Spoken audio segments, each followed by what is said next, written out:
Thanks for listening to STEM Factually. I'm Dr. Marissa. This episode is part 2 of how to choose a grad school, what is a grad school. If you're looking for part 1, I talked mostly about what is a grad school program in STEM and how to determine if pursuing graduate school is right for you. Part 2, I'll be talking about how to specifically choose a program in STEM and some tips on how to apply. So, what we're going to, and in part 3, I'll be talking about what to expect once you're accepted and your first couple years of grad school. Okay, so how to choose a program. So I'm going to dive right into this and talk about kind of what makes a program a strong program. So when you're going for a PhD in STEM, your goal is to really find a faculty advisor you can work with that is doing something that's interesting, is publishing papers and networking so that you can get your PhD and then also go right into a strong position or postdoc position. So, a lot of what you're looking at with the program is not necessarily the school, but the professors that are in the department, the faculty members that you would have an opportunity to work with. So, everyone often looks at the top tier programs as the go-tos, but if you can't get into a top tier program or it's not of interest to you for whatever reason, one of the things that you can do is really look at the faculty members in the smaller programs or in less prestigious programs, or like you want a top 50, top 100 college that's an accredited university, a research university, but it doesn't have to be the top 5 universities for your field in order to be able to get a job and that kind of thing. What you can really do is if you're not in a top 5, you can make sure that the faculty member that you're working with has good credentials and is a strong researcher and has some other things we'll talk about more. So when you're looking at a program for grad in STEM, what my point is that it's more about the faculty members that you would be working with necessarily than the prestige of the program. So definitely something to think about, what faculty members work where when you're choosing, because that's really who you're working with and who is training you in your the subset of your field. So a good way to find out what programs are best for your specific field is to talk to your undergraduate research advisor. Most STEM majors will have pursued some form of research at an undergraduate level if they intend to go to graduate school. Your faculty research advisor is a great resource to ask what programs are best for my specific subset of STEM. What faculty members do you know and who's, doing things that I'm interested in. They're a great resource for you. They will know everyone in the major researchers in their field, and they will be able to give you suggestions, tell you about where you'd be the best fit work-wise. Keep in mind that not every faculty advisor always has their students' best interests in mind. So every bit of advice you get from everywhere is just a bit of information that you can analyze for its validity and whether or not it's applicable to your particular scenario. So if your faculty advisor says 100% you should go to this place or 100% you shouldn't go to this one, that's not necessarily the best advice for you. Just take what they're saying and then figure out whether or not it's applicable. They're just like everyone else. So every bit of advice is helpful in some way, but it's not the end all be all for what's best for you. So keep that in mind. So I do recommend talking to different faculty members. If you have professors that you clicked with as an undergraduate, you can ask them about different programs and kind of get through word of mouth what the strength of the program is for your specific field. Because some Colleges can be a very strong universities, very strong research institutions, but they have a smaller focus on, let's say, for example, you're a biochemistry major and you want to go for a biochemistry PhD. They may not have a lot of substantial biochemistry research at some of the top universities. It really depends. Another thing to note when you're choosing is that you don't necessarily need to go to a graduate program that matches your undergraduate degree. I talk a little bit more about that in part one. For example, a biology major could apply to chemistry graduate programs. If the research that they've done as an undergraduate is kind of applicable to one of the faculty members in a different department. So, and they have like electives and things that help them from being far behind in terms of picking up the coursework. So, that's something to think about as well. So when you're choosing a program, you're looking at the strength of the program. You can ask around word of mouth for your specific field. And what you really want to look at is faculty in the department that you're applying into. So when you're choosing a program to apply to, you want to make sure that the program has multiple faculty members that you could work with. Not every faculty member accepts graduate students every year. So it's really something important. When you choose a program, make sure there's 2, 3, 4 faculty members that you'd be interested in pursuing a PhD under. So don't pick one program with one advisor and put all your eggs in one basket, because then if you end up in a group that you're not that interested in the work, that's what your niche is, that's what you're an expert in, and it'll be a long 5 years if it's not something that's interesting to you. And it's going to kind of funnel you in a different direction for your career prospects as well. So you want a few different advisors you're comfortable working with. You also want to look at the strength of the potential research advisors. So I'll talk a little bit about that later, about what makes a good research advisor. But for now, that is definitely an important thing to do, is when you're looking at the faculty members, see who is the strongest in terms of being a faculty mentor, and then you would list them as your potentials when you're applying. So another thing that's important to look at is the graduate prospects for the program. Where do the graduate students end up once they get their PhDs? The easiest way to kind of find that information on a more personal level is to go to the faculty members group research pages. You're probably familiar with this if you're an undergraduate in STEM, but if not, most faculty members have research pages for their research groups. So you search the university's faculty pages, and then on each individual faculty member's page, they should have a link to their own group page. On those group pages, they typically say where their graduate students ended up and what careers they're in, their alumni. And if there's, they've graduated 20 graduate students in the last 10 years, and a decent percentage of them did not end up in positions, then that's a problem, right? The faculty member's not networking them. Something's going on where the students aren't getting jobs. So that's something to think about. So there's a lot of information on those group pages, and I'll talk about that in a bit as well. Okay, so location is also an important factor, I think, personally.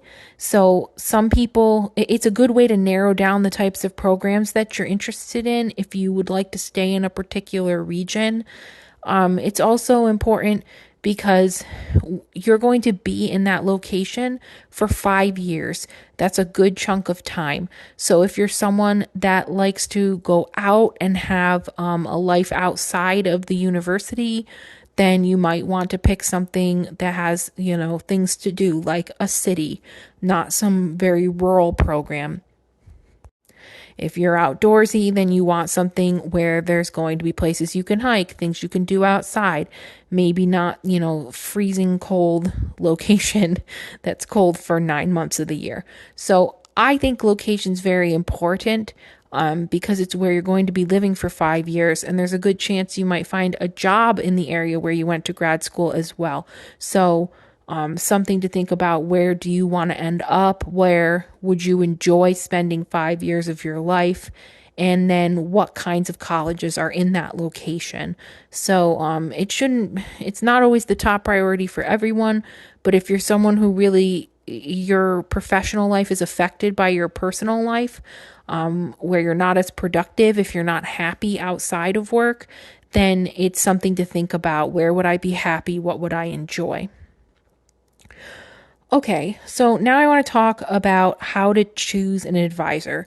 So, this would be one of the first things you'd want to do when you're looking at colleges.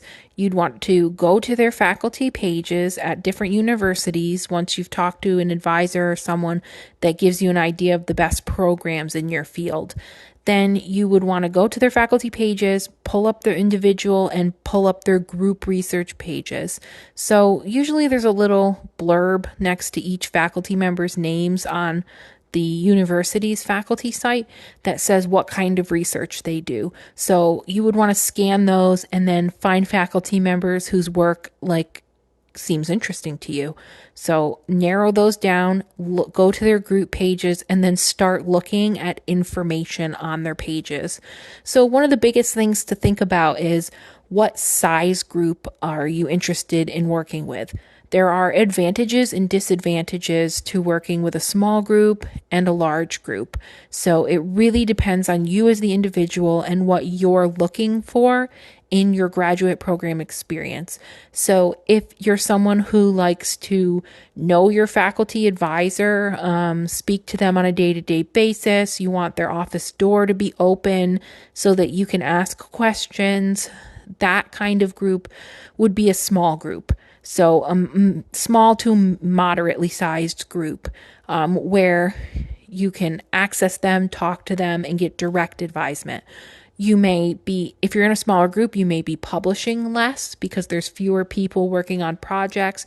There may be less funding, which I'll talk about in a second. So there are disadvantages into being a small group as well.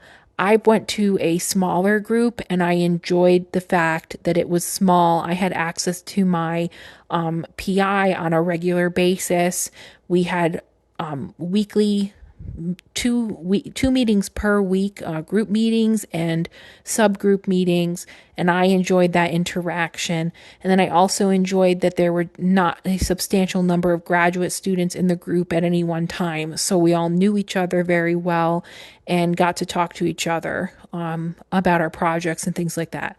So, but we were our group did publish more slowly because there were not as many graduate students, and then funding at times was limited.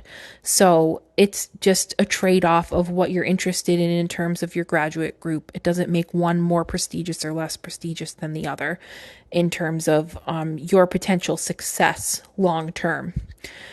So in a larger group, you're obviously publishing more, most likely, and you have funding coming in.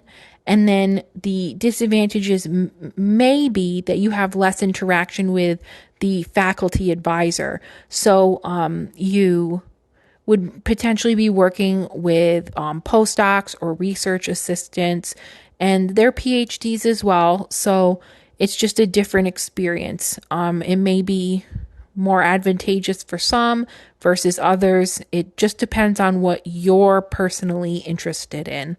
So that's something to think about, what you would like out of your career. If you are someone who's a very independent learner, doesn't need a lot of advisement, and just wants someone to kind of help them manage their trajectory in terms of the project, then and you really like to publish quickly and get your graduate resume really filled with papers, then a large prestigious group with a lot of funding may be the best fit for you. So it just depends on you and what you want out of it. Either way, you end up with a PhD.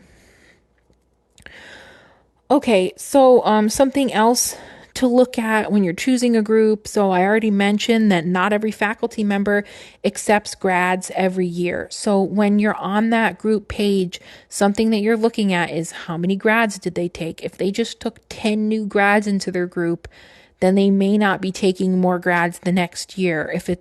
It all depends on the group. You want to look at trends and think about whether or not it would be likely that you would get accepted into that group. And if you really like the program and there's a group that you're not sure if you'd get into, just make sure that you have a few backups so that your number one choice isn't your only choice. So that's something to look at. Is the faculty member more senior? Do they just have a bunch of grads that are in the group that are in their fourth or fifth years, and they're kind of calming down on their research end and moving more towards an emeritus status? Are they accepting new grads at all? So these are things to start thinking about. So that kind of leads into my next point of where is the faculty member in their career level. So there's faculty members at R1s will be tenure track. So that means that in 5 years, typically average, they submit a tenure package, and they're either they receive tenure and they are now a tenured faculty member. So they go from assistant professor to associate professor and they remain in the university, or they are denied tenure and they find a position elsewhere. So it can be very risky joining a group with a non-tenured faculty member, especially if they are in their third or fourth or fifth year when you join the group. If you're joining the group of a non-tenured faculty member who's in their first year, you would have time to graduate before they apply for tenure. So new faculty can be really great to work with because you get to help them build up their lab, start new projects. There's obviously going to be a learning curve for the faculty member as they are new to that profession and managing a group. They are skilled in research because they've accomplished postdocs and have PhDs, but the leadership and management may be something that they need to pick up with time. Depends on the faculty member and their prior experience. So there are advantages to being able to join an early lab where you're building up a lab, you're really starting up a project. You can have a key role in assisting with developing the project, and you're working with someone who's early in their career, probably very motivated and excited to start pursuing grants and things like that because they're fresh into the position and they have to. And then they would have startup funds that may actually support you as a researcher. So, and some faculty come in with fellowships or they're joint through industry when they're newer. So it's a neat experience, but it's definitely a risk if you're joining when they're in their later years, because you would be lining up when they could potentially be denied tenure. So it does happen. It doesn't happen as often as you might think when faculty members are denied tenure, but it does happen. So it's something to think about if you do join a group that's with a non-tenured faculty member. A tenured faculty member is always a safer bet in terms of stability. And that's someone who's been at the university for, usually 6+ years, and they will be an associate professor when you look at their title. Assistant is non-tenured, associate is tenured faculty. And then there's also senior faculty who can also be a risky join if they're quite aged, because it may mean that they're moving towards emeritus status, but they wouldn't accept a graduate student if they didn't plan on graduating the student. But it's something to think about. Don't put them as your number one an only option if you're looking at a faculty member that's senior, and they tend to have graduate students that are older in their group. So they may not be accepting, if they haven't accepted new grads in the last 2 or 3 years, then they're probably not going to accept any more at all. So that's would be information you would find on their group page, and something to think about when you're making a list of potential faculty members to determine whether or not the program is worth applying to. So something else to look at, and this can sometimes be tricky to find if it's not a top tier research university, if it's one of the mid tier universities, is their funding sources. Typically, this will be on their group page. They will say which programs are funded by which projects, but they don't always say it up front, and they don't say how recent it is. So sometimes you have to look at their publications list and see what they cite for funding in the publication itself. Then you can look up that grant. You can also look up their name in any federal grants like the NSF, the National Science Foundation, or if it's a more biological or medical focused research, then you can look them up in the NIH. There's also resources for other fields in STEM to your major grant providers that you can look up the faculty member's name and see if they have active grants. Funding is very important because without funding, there is no research. If you're picking a program that's a strong program, then and the faculty member is tenured, then most likely most of the faculty members will have some form of funding coming in. And if they are on the end of a funding stream, then they're applying for more as well. So ideally, they would be bringing in more funding too.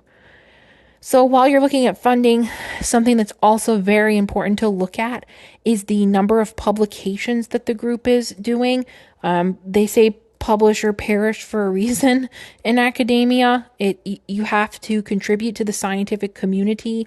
The grants that you're provided are given to you so that your work can be documented and then published and shared with the community so that other scientists can build off your work, and together we can all move forward in our understanding of the world.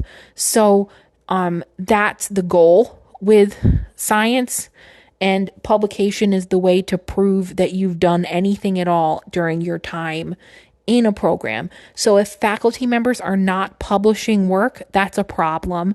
It means something's going on. Either the faculty member is not, churning out the papers that he's receiving on his desk.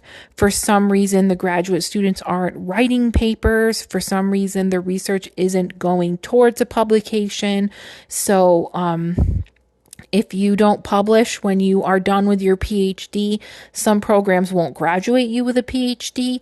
And then if they do graduate you with a PhD, but without any publications, when you go to apply for postdocs or positions, most of the time that will be a point of discussion or a reason to rule you out as a possible candidate. It's very difficult to get a good postdoc or research assistantship or professorship along the way if you didn't have any publications during your PhD program. So that's something very important to look at. The graduate students that have already graduated, have they published? How many papers have they published? Did they publish in their 5th year, or did they publish throughout their whole time? Usually you want to see a bare minimum of 1 paper, but ideally you're seeing 1 to 2 first author papers and then multiple co-author papers throughout the time. The bigger the group, the more co-authors you should see, but the first authors will probably stay around, 1 or 2, depending upon the field.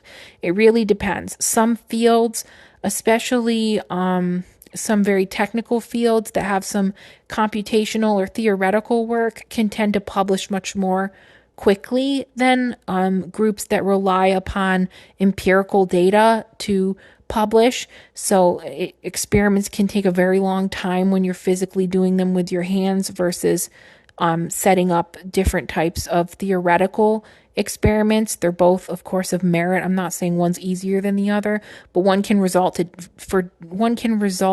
in data more quickly. So you may see more publications in one group because it's a field that produces data more quickly than, like, for example, a group that is in a field where it takes, months to run one experiment. So that's something to think about as well. The number of publications per graduate student doesn't necessarily mean that the group is more prestigious or working harder. It just may be the nature of the field. This particular field doesn't publish as quickly because it takes a very long time to get publication data. So that's something to look at as well. Don't rule out groups that have fewer publications. Just use common sense and critical thinking when you're looking and choosing which group is publishing the amount that it needs to for you to graduate. So publications are important, very important. Make sure that the faculty member is producing publications every year, at least one publication if it's a small group, and if it's a larger group, it should be sometimes 5, 10, 20 papers a year. So make sure you check that. And make sure that it's a steady stream, that they didn't publish, 10 times in the year 2000 and now we're in 2024 and we're down to like one paper a year. So it's definitely an important aspect. I mentioned this a bit earlier in the episode, but looking at the alumni, how many they're graduating every year, are they getting positions? What types of positions? If you are very interested in going into industry post PhD, then something you might want to look at is, do the grad students in this group typically end up in postdocs and then academia, or do they immediately end up networked into some kind of industry position? The type of position you get will be it's very helpful if your faculty advisor is a networker. They help you get a position. They reach out to people they know. They give them a heads up they're graduating an excellent PhD student who needs a position. That's the kind of faculty member that you want. So it's good to see if the alumni have been networked and they're all in positions, or, they're like, there's no updates on them. They got their PhDs and they disappeared.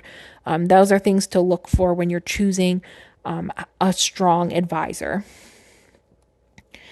And then you want to look at their reputation. Are they going to conferences? Are they giving seminar talks? They should list all this on their group page, or they typically have a link to their curriculum vitae, which, if you don't know what that is, it's the long version of a resume, kind of. It just includes basically everything you've done, and they're typically more common in academia than industry. So that's something to look at. What is their reputation like? Are they presenting? Where did they go to graduate school? Did they do a postdoc? How long have they been working at the university? Have they switched universities multiple times? Are they newer faculty? Are they older faculty in terms of their length of tenure? And then,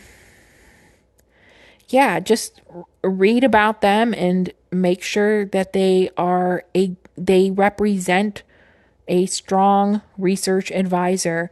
Make sure that they're publishing, make sure they have funding, make sure they're graduating students that are going into good positions that are analogous with the types of roles that you'd like to go into.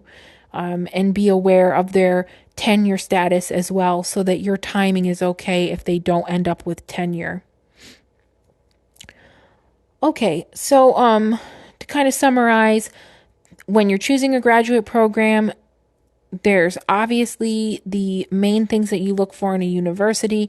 Is it accredited? What size school is it? What location? Are they doing research? How many faculty are there to work with? What are the strength of the faculty that are there? Is the department dynamic? Do they have a considerable number of people in the field that you'd be interested in working with? Those are the kinds of things that you're trying to think of on a university level. And then when you're choosing a graduate program, what matters even more than the strength of the program is the strength of the faculty member itself. Who are they? Where did they go to college? What do they do? What kind of research is it? Is it interesting to you? What is the size of the group? Is it very large? Is it very small? Which type of group would you fit best in based upon how you learn and function best in a professional setting? How many grads are in the group? How many new grads versus old grads? Is there a chance that they're not accepting any graduate students? And then you're also looking at the career level. Are they tenured? Are they not tenured? Are they a senior faculty member who could be moving into emeritus soon? Do they have funding? Do they publish? Are they publishing multiple papers every year? Are graduate students graduating with publications and then moving into positions that are analogous with what you're interested in? And then what's their reputation? Do they go to conferences? Do they network? Because all these things make them a strong fit for a PhD advisor so that you can then go on and get a job or a postdoc post PhD. So it's not just about that, it's setting you up to succeed once you graduate from your PhD as well. Something you also want to think about, which I hadn't mentioned, is the number of courses that are available at the program. You typically take courses in your first 1 to 2 years in the program, and they would be equivalent to the number of courses you would take for a master's degree if you were to just pursue a master's. Most people, when they apply, just get the PhD. They don't also get the master's. They get the course equivalent of a master's. So you would want to look at their curriculum and make sure that they have a broad variety of courses. You have to actually look at their courses offered, not their catalog. A lot of universities incorporate every course that's ever been taught into their catalog, but they're not offered often. So that's something to think about, and definitely something to ask when you do end up touring the locations. And then you also have to, and I'll talk a little bit more about this in part 3, but financials are also something to think about. Graduate school is tuition waived, so you work for a stipend. You do teaching or research, and you're either paid through departmental funds if you're a teaching assistant or through research grants if you're an RA, a research assistant. So, the stipends aren't large, so picking an area that has a very high cost of living can be quite tricky to make ends meet. The stipends will vary based upon the cost of living in the area, but it's definitely something to look into before you apply to programs. Look up rentals in the area. Figure out if you're going to an area with a very high cost of living, what's the graduate stipend? Can I afford rent in that area? What does that mean? If you're going into an area that has a low cost of living, there's a good chance that you'll be able to get an apartment for yourself. Versus if it's a high cost of living, you have 5 roommates and you're paying for a room in a house. So those are things to think about because they do affect your quality of life, and everyone has different standards for what they're looking for in their personal lives. So that's important to think about, the financial aspects. How much is the stipend? What's the cost of living? And that sort of thing. All right, so moving on to talking about how to apply to grad school. So, most graduate programs require that you complete the GREs, the general record examinations, and there are general GREs, which almost every program requires, and then there's subject GREs, which most programs require or recommend. If they recommend, you should probably take them, unless you're really not going to score well, maybe you don't test well, then don't submit grades if they recommend it and you didn't do well. But they do require that typically. So that's something to study for and plan ahead for, and they are not free. They're not outrageously expensive, but they do cost money. It's been a long time since I took them, but it used to be around $100 per exam. Now it's probably higher. So that's something to look into, be aware of, and make sure that you set that money aside so that you can pay for those GREs. And then when the things that they're looking for is obviously your transcript, your academic transcript. They want to see strong grades. If you don't have good grades in every single course you've taken, there's usually a location on the application to be able to explain why. When you're talking about why, you want it to be very concise. You don't want to ramble on about how a faculty member gave you bad grades and you didn't deserve it and this and that. You really want to give a reason why your score was low and what you did to learn the material so that they understand that you were aware that your grade was poor and that you worked towards understanding so that it is no longer affecting how you progress within your career. So that's important. They also look at your undergraduate research experience. Graduate school is about research. So if you've accomplished undergraduate research, that's really excellent and looks fantastic on an application. Have an updated resume or even start developing a curriculum vitae where you discuss your undergraduate research, if you've published, if you've gone to conferences. A lot of my former students would not put their conferences on their resume, and going to a professional conference is a huge accomplishment as an undergraduate. So if that's something you've done, that's something you should include. If you've done any kind of relevant research or outreach as well. Sometimes undergraduates help with outreach programs through a faculty advisor, so that's something to include on your resume. Then one of the most important things that you'll submit with your resume or with your graduate school application are the letters of recommendation. You really want a strong letter of recommendation from a research advisor. So whoever you did undergraduate research with will be your primary source of recommendation letter. They know you well. They know your strengths, they know your weaknesses and how to talk about them in a way that shows that they addressed your weaknesses, but that you're learning and how to improve upon them. And they should do a strong job for you. And they would undergraduate advisors want their students to get into good grad schools. So it would not benefit them to write you a very negative letter of recommendation, and most of the time they will tell you if they don't feel comfortable writing one. So they're a great place to start and talk to them about, give them a copy of your resume so that they are very familiar with your transcript. They're very familiar with what you've done. If you have any shortcomings, like you got a C in a course or you took like a semester off or something like that, that's something to talk to your faculty advisor about including in their letter of recommendation.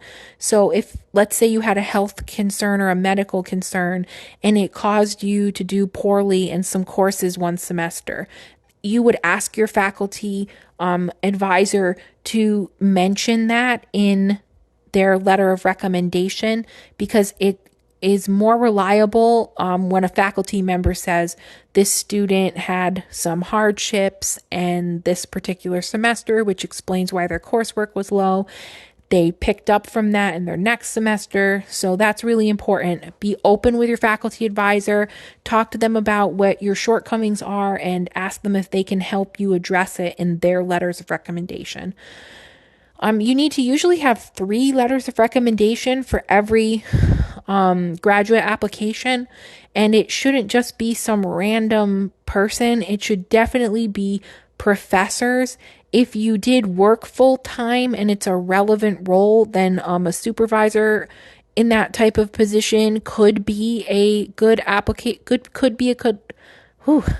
be a good letter of recommendation. Sorry about that.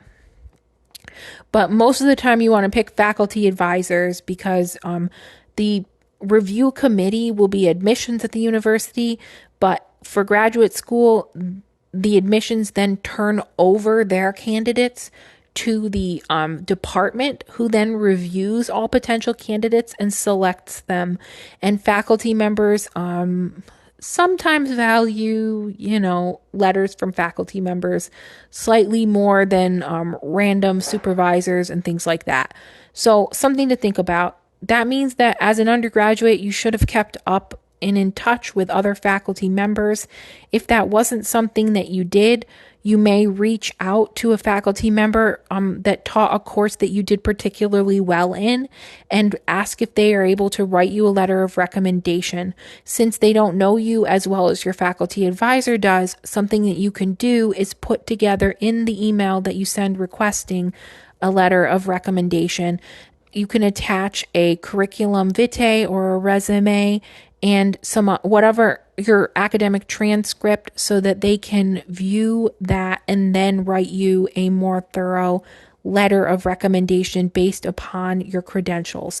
So they may not remember you personally and be able to give you any personal aspects in the letter of recommendation, but it would still be strong because they can speak to your strengths in the course and they can speak about your resume as well as your academic transcript.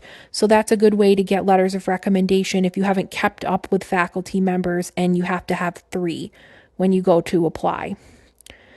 The other component of the application will be essays. Typically, there's 2 to 3 essays on every graduate application. Usually there's a personal statement and a research statement when you go to apply. The personal statement would be about your academic, what you've done, the courses you've taken, what you would like to do in terms of a career. It's a chance for you to set yourself apart as a candidate and relate it to the university that you're applying to. Some universities use generalized applications. I don't recommend that unless it's required. I actually recommend applying, especially if you're applying to like 4 or 5 programs, it's really doable to personalize your personal and your research statements to the university, and it can make your application stand out amongst the people that don't personalize them. Graduate school is a major decision, and choosing graduate students for a program is a major decision, as it's a huge investment into a student, since you're contributing to teaching in the department, you're contributing to research in the department, and then you're contributing to the growth of a faculty member's research and their group and how they progress. You're in mind when they're applying for grants, you're on their publications. So it's quite an investment in a student to choose them for a program. So it's very important to show that you invested the time in your application and put thought into the program that you chose, that you've discussed faculty members specifically in your research statements, which faculty members you would like to work with, why you would like to work with them, why you're a good candidate to work in their research field, how their research field interests you. You want to show that you've read their publications, you've looked at their group pages, you understand what they do, and you understand how you are the puzzle piece that fits into their puzzle and that you could contribute to their project. So it's very important when you're writing your essays, I think, to personalize them to the program so that it shows that you stand out, especially your top choices for graduate school. So once you've applied to graduate schools, you'll typically visit the schools. Sometimes it depends on when you apply, if you early apply to programs or if you apply later in the open admissions process. If you apply early, then you'll typically be accepted to a program and then be invited to visit. Some programs you have to reach out and request a visit. It's not common, but it's possible. So that's something to consider. You should be visiting every program before you accept the package that they provided. And I'm going to talk more about that in part 3, where I talk about after application, what happens, when are you accepted, how long does it take, what is in an acceptance package and in an awards package, and what is the visitation process like. So I'm going to wrap up part 2. Just to summarize, we talked about how to choose a graduate program, how to assess whether the strength of a program, what it means to be a strong program. We talked about personally what you need to find in a strong program, such as the number of faculty members to work with, whether or not they're research group is a good fit for you, whether or not the advisor is a good fit for you, and what it means to be a strong advisor in a PhD program. We also talked about location, cost of living, and finances in those particular locations, and how that plays into your stipend and let's see, graduate prospects, what happens when graduate students graduate from the program.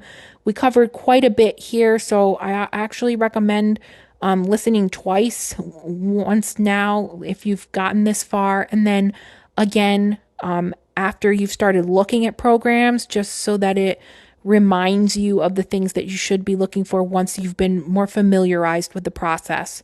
And then we also covered how to apply, what's in a graduate application, and we've touched a bit upon what happens after you've been accepted. And I really recommend listening to part 1 if you haven't already, where I talked about what is grad school, gave a little timeline, and also talked about how to determine if grad school is right for you. And then in part 3, what to expect once you've been accepted. So thank you for listening to as many parts as you have already. You can reach out via social media. I am on Twitter. I also have a web page and a Patreon. The podcast is on Spotify, Amazon, and Audible, as well as Apple Podcasts. And you can reach out to me through any of those social media outlets. There's a chat function or something like that with questions or suggestions on other episodes. Thank you for listening. Have a great day.